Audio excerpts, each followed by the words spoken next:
গল্পটি হচ্ছে চিজি নামের এই 17 বছর বয়সী হাই স্কুল স্টুডেন্টের, যার আপনজন বলতে রয়েছে তার মা এবং তার ছোটবেলার বন্ধু দুয়ান। কথায় আছে একজন ছেলে এবং একজন মেয়ে কখনোই শুধুমাত্র বন্ধু হয়ে থাকতে পারে না, জীবনে একবার হলেও একজন একজনের প্রতি অ্যাট্রাক্ট হয়, তার প্রেমে পড়ে। ঠিক এমনটাই কি হবে চিজি এবং দুয়ানের জীবনে? হ্যাঁ, আমি মুশারফ হোসেন তানভীর, তোমরা দেখছো ইটস মি তানভীর। মুভির শুরুতেই দেখানো হয় স্কুলের মর্নিং এক্সারসাইজে জেলি নামের একটি মেয়ে অজ্ঞান হয়ে যায়। দুয়ান জেলিকে মেডিকেল রুমে চিজির কাছে রেখে আসে। তারপর জেলি উঠে বসে। মর্নিং এক্সারসাইজ তার পছন্দ নয়, তাই সে নাটক করেছিল। আসলে তার কিছুই হয়নি। জেলি তখন চিজিকে জিজ্ঞেস করে, দুয়ান কি তোর বয়ফ্রেন্ড? তোরা হয়তো এতদিনে একে অপরকে কিস করে ফেলেছিস, তাই না? চিজির উত্তরে কিছুই বলে না। এরপর স্কুল থেকে ফেরার সময় চিজি দুয়ানকে বলে, জেলি আজ অনেকবার তোমার নাম নিয়েছে, সে হয়তো তোমাকে পছন্দ করে। আমি ওকে বলেছি তুমি আমার বয়ফ্রেন্ড, এতে কি তোমার কোনো প্রবলেম আছে? দুয়ানের এসবের প্রতি কোনো ইন্টারেস্ট ছিল না। সে বলে তার কোনো প্রবলেম নেই। দুয়ানের কথায় আমরা বুঝতে পারি 17 বছর বয়স পর্যন্ত সে শুধু একটা কথাই ভাবত, যে বেঁচে থাকার কারণ কি, এবং সে মেয়েদেরকে কখনো বুঝতে চেষ্টা করতো না। সে ভাবত মেয়েরা হচ্ছে পৃথিবীর সবচেয়ে জটিল প্রাণী। এর কিছুদিন পর তাদের স্কুলে লি নামের একজন নতুন ম্যাম আসে।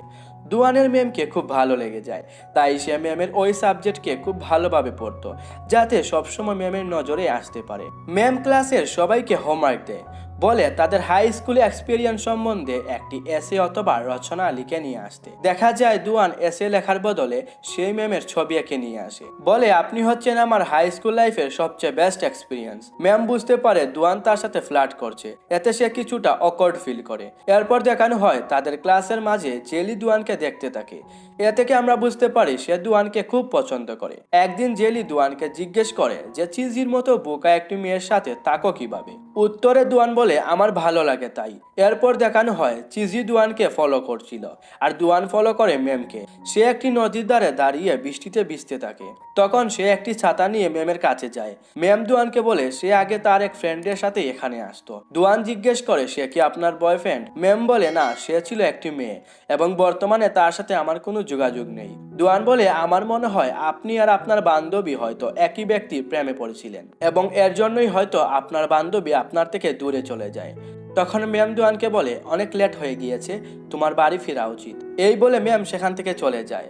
আর এইসব কিছু চিজি দূর থেকে দেখে সে প্রচন্ড জেলাস ফিল করে এবং দুয়ানের সাইকেলকে লাথি মেরে চলে আসে। এরপর দুয়ান চিজির বাড়িতে ডিনার করতে যায়। আসলে দুয়ানের মা মারা গিয়েছে এবং দুয়ান তার বাবা আর তার সৎ মায়ের সাথে থাকে। দুয়ান তার সৎ মাকে পছন্দ করে না, এবং দুয়ানের মা আর চিজির মা খুব ভালো বন্ধু ছিল, তাই চিজির মা দুয়ানের খেয়াল রাখে। আর দুয়ান প্রায় সবসময় চিজিদের বাড়িতে খেয়ে নিত। এরপর দুয়ান বাড়ি ফেরার সময় চিজি তার এবং ম্যামের বিষয়ে জিজ্ঞেস করতে নেয়, কিন্তু সে তাকে ডিরেক্ট কিছু বলে না, কারণ সে মনে করে এটা তার সিক্রেট। তাই দুয়ান যতক্ষণ না নিজে থেকে কিছু বলছে ততক্ষণ চিজির এই বিষয়ে কিছু বলা ঠিক হবে না। তাই সে দুয়ানকে জিজ্ঞেস করে আজ এত লেট করে ফিরলে কেন? দুয়ান মিথ্যা বলে যে সে বই পড়তে লাইব্রেরিতে গিয়েছিল। তারপর একদিন ম্যামের বিএফ তার সাথে দেখা করতে স্কুলে আসে। দুয়ান তাদেরকে দেখে নির্বাক হয়ে তাকিয়ে থাকে। তখন চিজি এসে তাকে সেখান থেকে নিয়ে যায়। দুয়ান চিজিকে জিজ্ঞেস করে ম্যামের বয়ফ্রেন্ড কি আমার থেকে দেখতে ভালো? উত্তরে সে বলে তুমি তার থেকে অনেক বেশি হ্যান্ডসাম। বাড়ি ফিরে দুয়ান ম্যামের বিষয়ে জানার জন্য ইন্টারনেটে সার্চ করে। তখন চিজি ফোন করে বলে ম্যামের বয়ফ্রেন্ড তাকে প্রপোজ করেছে, আর শীঘ্রই তিনি ম্যামকে নিয়ে অন্য শহরে চলে যাবে। এরপর চিজি একটি বক্সের মধ্যে দুয়ান আর তার মায়ের একটি ফটো দেখতে পায়। সেখানে লেখা ছিল আমরা একই ব্যক্তির প্রেমে পড়েছি। তখন চিজি বুঝতে পারে তার মা আর দুয়ানের মা দুয়ানের বাবার প্রেমে পড়েছিল। প্রতি স্পিনে বোনাস। আমি জানি এটা অবিশ্বাস্য শোনাতে পারে, কিন্তু কিছু বিনামূল্যে নগদ অর্থ উপার্জন করা অনেক সহজ হয়ে গেছে এবং আমার অনুসারীরা ইতিমধ্যেই এটি করে ফেলেছে। ফাহিম, আজাদ, আবরার এবং হাসিবকে অনেক ধন্যবাদ, তারা এটি করেছে এবং ইতিমধ্যেই জিতেছে। আপনিও এটি করতে পারেন। আমার পিন কমেন্টে থাকা লিঙ্কে ক্লিক করুন এবং 1x প্ল্যাটফর্মে নিবন্ধন করুন। নিবন্ধন করার পরে ন্যূনতম 300 টাকা জমা করুন, উপহার বিভাগে যান এবং আমার প্রোমো কোডটি প্রবেশ করান। এরপরে আপনি তাৎক্ষণিকভাবে 50,000 থেকে 1 লক্ষ টাকা বোনাস পাবেন। আপনি বাজি ধরার পরে বিকাশ, নগদ, রকেট উপায়ের মাধ্যমে এই অর্থ আপনার ব্যাংক অ্যাকাউন্টে স্থানান্তর করতে পারেন। আপনি কিসের জন্য অপেক্ষা করছেন? আমার পিন কমেন্টে থাকা লিঙ্কে এখনই ক্লিক করুন, নিবন্ধন করুন, জমা করুন এবং জিততে শুরু করুন। কারো সাহায্যের প্রয়োজন হলে 1x 24/7 গ্রাহক সহায়তা প্রদান করে এবং যে কেউ 50,000 থেকে 1 লক্ষ টাকার পুরস্কার জিতবে। ডিয়ার, এটা শুধু একটা অ্যাড ছিল, এসব সাইটে না যাওয়াই ভালো। এরপর ম্যাম স্কুলে কিছুদিন না আসায় দুয়ান খুব মন খারাপ করে থাকে। পরের সিনে দেখা যায় দাও নামের একটি ছেলে দুয়ানের কাছে এসে চিজির খোঁজ করে। আসলে দাও নামের এই ছেলেটি চিজিকে খুব পছন্দ করে, কিন্তু চিজি তাকে মোটেও সহ্য করতে পারে না। এই বিষয়টা দুয়ান আগে থেকেই জানতো, তাই সে চিজিকে রাগানোর জন্য তাকে ডেকে নিয়ে আসে। সে দাওকে দেখে প্রচন্ড রেগে যায় এবং তাকে সেখান থেকে তাড়িয়ে দেয়। তখন জেলি চিজিকে জিজ্ঞেস করে, তুই কি জানতে চাস দুয়ান তোকে ভালোবাসে কিনা? চিজি বলে, কিভাবে সম্ভব? জেলি বলে, আমি ওর কাছে গিয়ে ওকে কিস করতে বলবো। ও যদি তোকে ভালোবেসে থাকে তাহলে কখনোই কিস করবে না। দুয়ানের উপর এক্সপেরিমেন্ট করার জন্য জেলি দুয়ানকে স্কুলের হলে ডাকে, আর চিজি দূরে লুকিয়ে থাকে। জেলি দুয়ানকে বলে সে সত্যি তাকে পছন্দ করে। হঠাৎ সে একটি কাঁচি দিয়ে দুয়ানকে ভয় দেখায়, তাকে কিস করতে বলে। আর এইসব কিছু চিজি দূর থেকে কিছুই বুঝতে পারে না। সে ভাবে দুয়ান হয়তো জেলিকে ভালোবাসে, তাই সে চেঁচিয়ে সেখান থেকে চলে যায়। সে প্রচন্ড ভেঙে পড়ে এবং মনে মনে বলে, যদি আমি না চেঁচাতাম না জানি তারা কত কিছু করে ফেলতো। চিজি এসব ভাবে আর রাস্তায় হাঁটতে থাকে। তখন দাও তার জন্য ম্যাঙ্গো শেক নিয়ে আসে। ম্যাঙ্গো শেক চিজির খুব পছন্দের ছিল, তাই সে সেটাকে নিয়ে কিছু না বলেই বাড়ি ফিরে আসে। বাড়ি ফেরার পর তার মা তাকে কিছু টাকা দেয় দুয়ানকে দেওয়ার জন্য, কারণ দুয়ানের বাবার আর্থিক অবস্থা ভালো ছিল না। চিজি তখন মনে মনে বলে সে কখনোই তার মায়ের মতো হবে না। সে যদি কাউকে ভালোবাসে তাহলে সেও ওই ব্যক্তির কাছ থেকে সমান ভালোবাসা ডিজার্ভ করে। এদিকে দেখা যায় দুয়ানের সৎমা কিছু লোককে বাড়িতে ডাকে তাদের বাড়িটি বিক্রি করার জন্য, কারণ দুয়ানের বাবা ঋণগ্রস্ত থাকায় তার আর্থিক অবস্থা ভালো ছিল না। দুয়ান বলে এই বাড়িতে তার মায়ের স্মৃতি জড়িয়ে আছে, তাই সে বাড়ি বিক্রি করতে দিবে না। এরপর আরো বেশ কিছুদিন কেটে যায়। তাদের স্কুলের সেই মেম অনেকদিন যাবৎ স্কুলে আসছিল না। এ নিয়ে দুয়ান তখনও মন খারাপ করেছিল এবং সেই নদীর ধারে দাঁড়িয়ে বৃষ্টিতে ভিজতে থাকে। তখন হঠাৎ ম্যাম সেখানে চলে আসে এবং বলে, তুমি সম্পূর্ণ ভিজে গিয়েছো। দুয়ানের ড্রেস চেঞ্জ করার জন্য সে দুয়ানকে তার বাড়ি নিয়ে আসে। তারপর যাওয়ার সময় ম্যামের বয়ফ্রেন্ডের সাথে দুয়ানের দেখা হয়। এরপর দুয়ানকে কেউ ফোন করে বলে তার বাবা কোনো একটা ঝামেলায় ফেঁসে গিয়েছে। দুয়ান সেখানে গিয়ে তার বাবাকে বের করে নিয়ে আসে। এরপর দেখা যায় দুয়ানের সৎমা রেগে গিয়ে চিজির বাড়িতে আসে। সে মনে করে দুয়ানের বাবা তার কাছে কোনো কিছু শেয়ার করে না। দুয়ানের বাবার সাথে চিজির মায়ের সম্পর্ক রয়েছে, তাই সে রেগে গিয়ে তাদের বাড়ি ভাঙচুর করে। চিজি এসব দেখে প্রচন্ড ভয় পেয়ে যায়। দুয়ানের সৎমা চলে যাওয়ার পর দুয়ান ও তার বাবা সেখানে আসে। চিজি রেগে গিয়ে তার মাকে বলে, তুমি সবসময় কেন এদেরকে এখানে নিয়ে আসো? এরা তোমাকে তাদের স্বার্থে ব্যবহার করে। তখন চিজির মা চিজিকে চর মারে। চিজি বলে, তোমার কাছে তোমার মেয়ের চেয়ে তোমার ভালোবাসা প্রিয়, তাই তুমি সবসময় নিজের মেয়ের থেকে দুয়ানকে বেশি ভালোবেসেছো। তখন দুয়ান চিজিকে বোঝাতে যায়। চিজি দুয়ানকেও অনেক কথা শোনায়।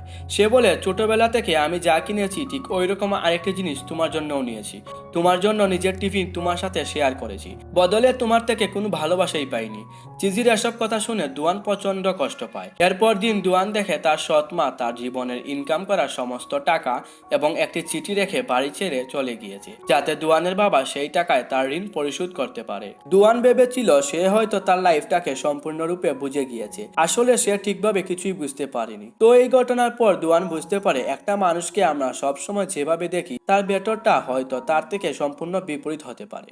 এরপর থেকে দুয়ান চিজির বাড়িতে যাওয়া বন্ধ করে দেয়, কারণ সে বুঝে উঠতে পারছিল না যে চিজির প্রতি তার কেমন ব্যবহার করা উচিত। তবে সে এখন বাস্তবতা বুঝতে শিখেছে। সে জেলির সাহায্যে একটি বারে পার্ট টাইম জব করে, কিন্তু তার জবের কথা কেউ জানতো না। ওইদিকে গরমের ছুটি শেষ হয়ে যায়, তারা নতুন ক্লাসে ওঠে। চিজি সায়েন্স নেয় আর জেলি ও দুয়ান হিউম্যানিটিস নিয়ে পড়াশোনা করে। এই কারণে দুয়ান ও চিজির দূরত্ব আরো বেড়ে যায়। বর্তমানে চিজি নিজেকে নিয়েই ভাবে। সে আমাদেরকে বলে 17 বছর বয়সের পর সে বুঝতে পারে একটা মেয়েকে সর্বপ্রথম নিজের জন্য বাঁচা উচিত। দেখা যায় দুয়ান চিজিকে মিস করতে শুরু করে এবং সবসময় মন খারাপ করে থাকে। সে বলে, কেউ এখন আমার জন্য খাবার নিয়ে আসে না, কেউ কানের কাছে সব সময় বক বক করে না। অন্যদিকে দাও চিজির সাথে বন্ধুত্ব করে। চিজির ইচ্ছা না থাকলেও সে দাওয়ের সাথে ডেটে যায়, কারণ সে বিশ্বাস করে একটি ভাঙা হৃদয়কে ঠিক করতে হলে সেটা অন্য কারোর সাথে বদলে নিতে হয়। অর্থাৎ কাউকে ভুলে থাকতে হলে অবশ্যই অন্য কারো সঙ্গ নিতে হবে। আর এই পর্যন্ত যেহেতু এসেই পড়েছ, তাহলে আমাকে একটা লাইক আর সাবস্ক্রাইব করে দিবে প্লিজ। আর আমি আমার গল্পটা কন্টিনিউ করছি। ওইদিকে দুয়ান এবং জেলি একে অপরকে তাদের সিক্রেটগুলো বলে। দুয়ান বলে যে ছোটবেলায় ভিডিও গেম খুব পছন্দ করত। তার মা যখন মারা যায় তখনও সে সবসময় গেম নিয়েই পড়ে থাকতো, তাই সে তার মাকে শেষবারের মতো দেখতেও পায়নি। আর এটা হচ্ছে তার লাইফে সবচেয়ে বড় অনুশোচনা। জেলি বলে সে 2 বছর ধরে খুব অসুস্থ ছিল, এমনকি স্কুলেও আসতে পারেনি। এই জন্য সে পড়াশোনায় 2 বছর পিছিয়ে পড়ে, অর্থাৎ সে তার ক্লাসমেটদের থেকে 2 বছরের বড়। সে দুয়ানকে বলে জীবনটা অনেক ছোট, তাই কখনো একটা জিনিস নিয়ে পড়ে দেখো না, যাদেরকে ভালোবাসো তাদের সাথে সময় কাটাও। জেলির এই কথায় দুয়ান খুব মোটিভেট হয়। সে বলে একে অপরের সমস্ত মনের কথা বলে দিলে মনটা অনেক বেশি হালকা হয়ে যায়। এরপর দেখা যায় দুয়ান চিজিকে অনেক বেশি মিস করায় তাকে ভয়েস মেসেজ পাঠায়। মেসেজে সে বলে আজ রাতে সে তাদের বাড়িতে যাবে ডিনার করতে। প্রায় 1 মাস পর দুয়ানের মেসেজ পেয়ে চিজি প্রচন্ড খুশি হয়। রাতে দুয়ান চিজিদের বাড়িতে আসে এবং তার সাথে খুব ভালো বিহেভ করে। এখন আর সে আগের মতো ঝগড়া করে না।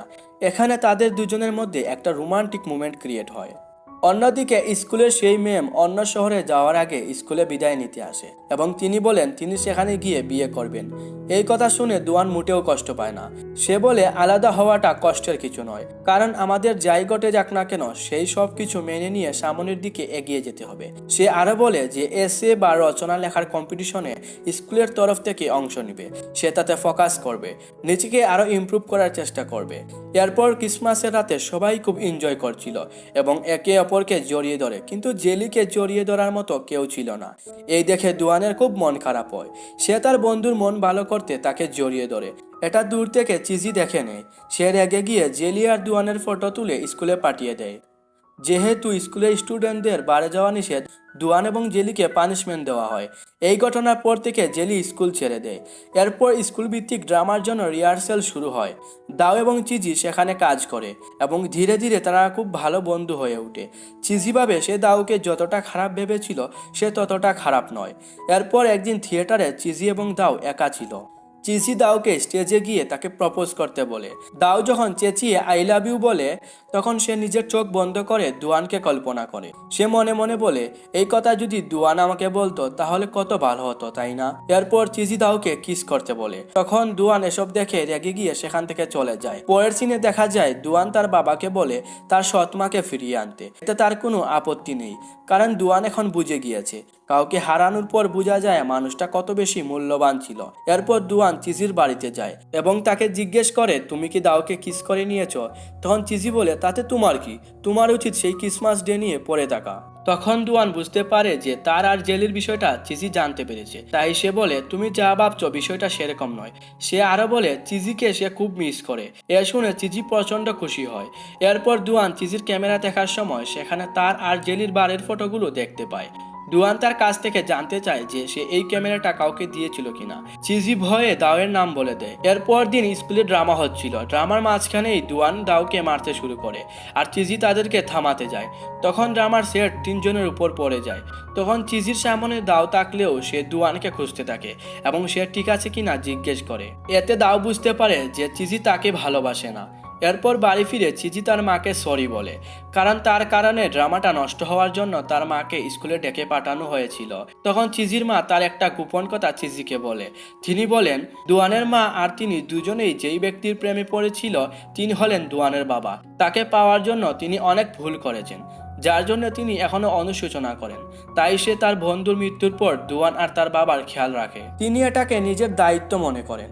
এর পরের সিনে দেখানো হয় সে নদীর কাছে চিল্লাতে থাকে। সে বলে দাও আমি আসলে তোমাকে ভালোবাসি না, আমি শুধু তোমাকে নিজের প্রয়োজনে ব্যবহার করছি। এবং জেলির উদ্দেশ্যে বলে আমি তোর বন্ধু হয়ে উঠতে পারিনি, আমি তোকেও ধোঁকা দিয়েছি। এ বলে সে চিৎকার দিয়ে তাদের কাছে ক্ষমা চায়। এর কিছুদিন পর দেখা যায় চিজি আর দুয়ান ওই নদীর ধারে বসে রয়েছে। তখন চিজি বলে আমাদের স্কুলের সেই ম্যাম চলে গিয়েছে, তুমি মনে হয় তার জন্য অনেক কষ্ট পেয়েছো। দুয়ান বলে সে এখন আর এসব নিয়ে কষ্ট পায় না। চিজি বলে যদি আমি চলে যাই তাহলে কি কষ্ট পাবে? দুয়ান বলে মোটেও না, কারণ আমি তোমাকে ঠিকই খুঁজে নিব। চিজি বলে আমি এক সিক্রেট বলবো, ওই বারের ফটোগুলো আমি স্কুলে জমা দিয়েছিলাম, এতে দাওয়ের কোনো দোষ ছিল না। দুয়ান বলে আমি সেই ফটোর জন্য তাকে মারিনি। তখন চিজি বুঝতে পারে যে তার এবং দাওয়ের মেলামেশায় দুয়ান খুব জেলাস ফিল করছিল, এর জন্যই তাকে মেরেছে। এটা ভেবে সে প্রচণ্ড খুশি হয়। চিজি আবার বলে যদি আমি আর জেলি নদীতে পড়ে যাই তাহলে তুমি কাকে তুলবে? দুয়ান বলে এর উত্তর আমি দিব না, কারণ তুমি সাঁতার কাটতে জানো। তখন ফ্ল্যাশব্যাকে দেখানো হয় যখন চিজির 10 বছর বয়স ছিল, তখন সে একদিন পানিতে ডুবে যাওয়ার নাটক করছিল। সে ভেবেছিল যে তাকে বাঁচাতে আসবে সেই হবে তার প্রিন্স। দেখা যায় সেদিন দুয়ানি তাকে বাঁচিয়েছিল। এরপর চিজি বলে যে তার জীবনের সবচেয়ে বড় সিক্রেট হলো সে সত্যিই দুয়ানকে ভালোবাসে। আর এরই সাথে গল্পটি এখানেই শেষ হয়ে যায়। तूने नजर से क्या छुआ, दिल था जो तेरा हुआ, कैसे तेरी याद में खो गया तूने नजरों से क्या छुआ दिल ताज तेरा हुआ कैसा नशा चढ़ गया तेरी याद में खो গল্পের শুরুতে আমরা বুসাংকে দেখতে পাই। সে দৌড়ে গিয়ে সামনে থাকা মেয়েটির কাঁধে হাত রাখে, বলে জ্যাকলিন তুমি কি আমাকে একটু এগিয়ে দিয়ে আসবে। কিন্তু মেয়েটি জ্যাকলিন ছিল না। মেয়েটিকে দেখে বুসাং চমকে যায়। মেয়েটির নাম সঞ্জু। বুসাং মেয়েটির কাছে ক্ষমা চেয়ে সেখান থেকে চলে যায়। সঞ্জুরে ভালো লাগছে, ও শুধু আমার, কেউ নজর দিবা না। পরের সিনে বুসাং মাথা ডেকে বৃষ্টির মধ্যে স্কুলে যাচ্ছিল। তার সামন দিয়ে একটি মেয়ে যাচ্ছিল। বুসাংয়ের সুর ফিতা খোলা ছিল। সামনে থাকা মেয়েটির ওয়ালেট পড়ে যায়। বুসাং ওয়ালেটটি তুলে মেয়েটিকে ডাকে। এই মেয়েটির নাম সকিনা। তখনই বুসাং তার সুর ফিতায় পা আটকে সকিনার ওপর পড়ে যায়, যার ফলে এই দুর্ঘটনাটি ঘটে। সকিনা ও স্কার্ট ঠিক করে বলে তুমি এসব কি করতেছো। বুসাং তাকে সবকিছু বলতে যাবে, তখনই সকিনা বলে এটা তো আমাদের স্কুলের ইউনিফর্ম, তোমার ফেস আমি চিনে রেখেছি, আমার কিছু কাজ আছে তাই চলে যাচ্ছি, পরের বার যখন আবার দেখা হবে তখন তোমায় দেখে নিব। বুসাংকে জারি দিয়ে সকিনা চলে যায়। বুসাং বলে শালার সাহায্য করতে গিয়ে এই প্রতিদান পাবো ভাবিনি। কিছুক্ষণ পর সকিনা তার বান্ধবীদের কাছে আসে। তার মধ্যে একজন সঞ্জু ছিল, অন্যজনের নাম জ্যাকলিন। জ্যাকলিন বলে তোমার আসতে এত লেট হলো কেন। সকিনা বলে আর বলো না, আসার সময় এক বদমাইশ ছেলের সাথে দেখা হয়ে গেছিল, হঠাৎ করে কোথা থেকে এসে আমার স্কার্ট টান দিয়ে খুলে ফেলে। জ্যাকলিন বলে এটা তো এক ধরনের ক্রাইম। সঞ্জু বলে কিছুক্ষণ আগে একটি ছেলে আমার ছাতার নিচে এসে আমার কাঁধে হাত রাখছিল। সকিনা বলে ছেলেটা লম্বা আর হ্যান্ডসাম ছিল। সঞ্জু বলে হ্যাঁ। জ্যাকলিন বলে তোমরা ওকে যেতে দিলে কেন, তোমাদের জায়গায় আমি হলে ছেলেটাকে ভালো করে শিক্ষা দিতাম। সকিনা বলে ছেলেটি আমাদের স্কুলেই পড়ে, সে আমার হাত থেকে বাঁচতে পারবে না। জ্যাকলিন বলে তোমাদের আইডি এনেছো। সকিনা ব্যাগ চেক করে বলে আমার আইডি ওয়ালেটে ছিল, ওয়ালেট আমি হারিয়ে ফেলেছি।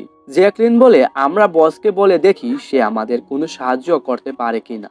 পরের সিনে আমরা এই তিনজনকে এক পিচ্ছি মেয়ের সামনে বসে থাকতে দেখি। পিচ্ছি মেয়েটি বলে এটা কখনোই সম্ভব না। সঞ্জু বলে আন্টি রাজি হয়ে যান প্লিজ। মেয়েটি বলে আমি আন্টি না, আমাকে আন্টি রাখবে না। সকিনা বলে তাহলে কি তুমি স্টুডেন্ট। মেয়েটি বলে আমি স্টুডেন্ট না। জ্যাকলিন বলে তাহলে আমরা আপনাকে কি বলে ডাকবো। মেয়েটি বলে আমি বাড়ির মালিক, তাই আমাকে তোমরা বস বলে ডাকবে। জ্যাকলিন অবাক হয়ে বলে এই বাড়িটি কি আপনার। বস খুশি হয়ে বলে হ্যাঁ। জ্যাকলিন বলে আপনি তো দেখতে একজন স্টুডেন্টের মতো, এই বাড়িটি আপনার বিশ্বাস হচ্ছে না। বস বলে আমাকে বাচ্চা ভেবো না। জ্যাকলিন বলে আমি সকিনার হয়ে গ্যারান্টি দিচ্ছি। বস বলে আমি আইডি কার্ড ছাড়া বাসা ভাড়া দিব না।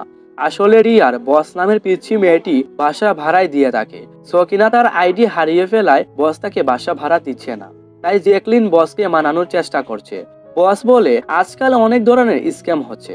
সকিনা বলে স্ক্যামের শিকার তো বারাটিয়ারাও হয়, বাড়ির মালিককে কে ধোঁকা দিতে পারে। তখনই সঞ্জু বসকে বলে আপনার বয়স কত।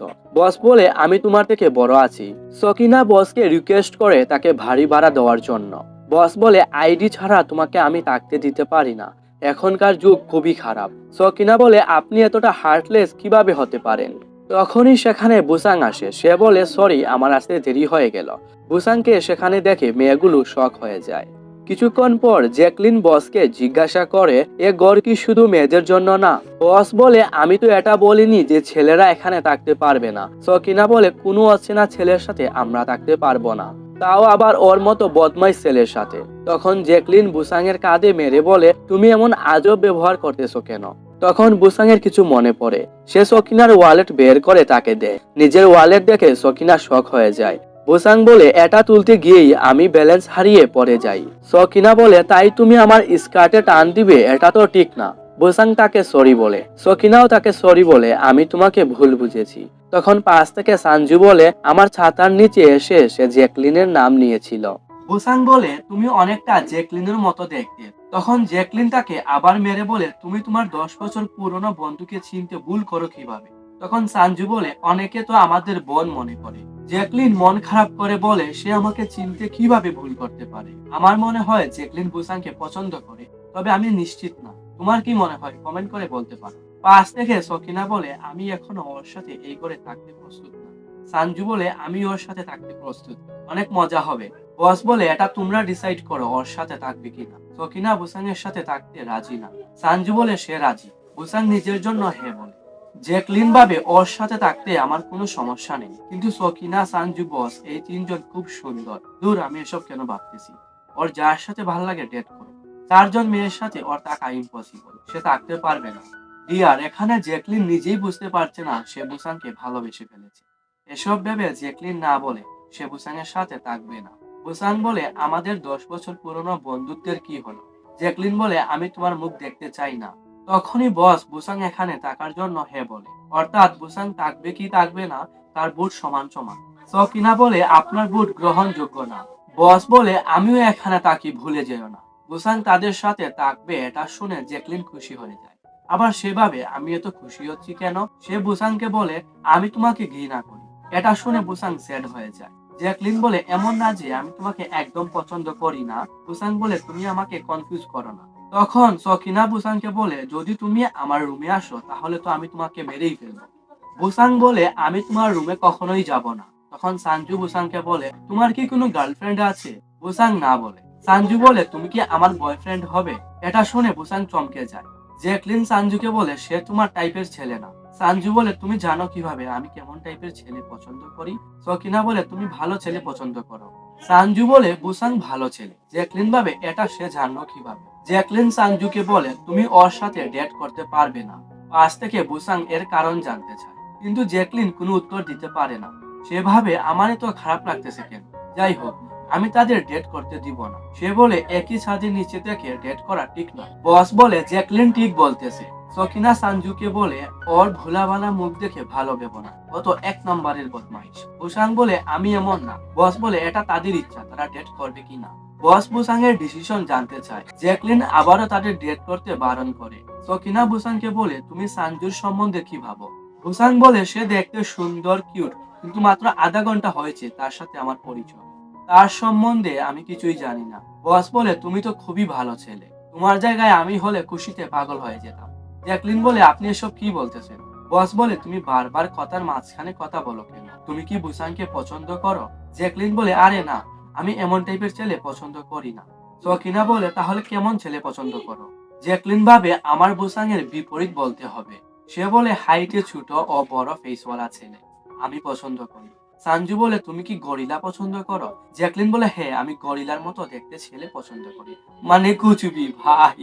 সানজু বুসাংকে বলে, তুমি কি আমাকে পছন্দ করো? জ্যাকলিন নার্ভাস হয়ে বুসাংকে দেখতেছিল। বুসাং সানজুকে বলে, আমরা লাভার্স হতে পারবো না, আমি তোমার বিষয়ে কিছুই জানি না।